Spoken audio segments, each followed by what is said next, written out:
Hello माय soulful people, नमस्ते. तुम्ही तुमच्या आई वडिलांकडून किंवा आजी आजोबांकडून एक म्हण नक्की ऐकली असेल, ताऊन सुलाखून निघणे. या शब्दाचा अर्थ काय होतो, या म्हणीचा अर्थ काय बरं होतो? चला मी तुम्हाला 2-3 उदाहरणं देते, त्यावरून तुम्हाला समजेल. जेव्हा आपण द्राक्षाची वाईन बनवतो तेव्हा द्राक्षाला प्रेस व्हावे लागते. छानसा डायमंड तयार होण्यासाठी त्याला पैलू पाडावे लागतात. शेंगदाण्याचं तेल काढताना त्याला शेंगदाण्यांनाही प्रेस व्हावं लागतं, तेव्हाच त्याचं छान तेल निघतं. तुम्हाला जर एखादा डौलदार वृक्ष बघता तेव्हा किती आनंद होतो. त्याच्यावर पशु पक्षी, वेगवेगळ्या प्रकारची फळं फुलं हे बघताना तुम्हाला आनंद होतो. तर त्याचं बी सुद्धा आपण जमिनीत पेरतो. जमिनीत म्हणजेच त्याला बीला अंधारात पेरतो आपण, तेव्हाच त्याचा मोठा डौलदार वृक्ष तयार होतो, हो की नाही?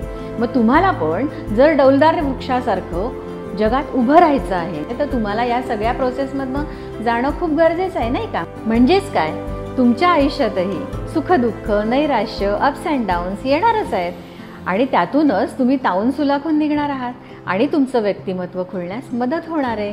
काय म्हणता?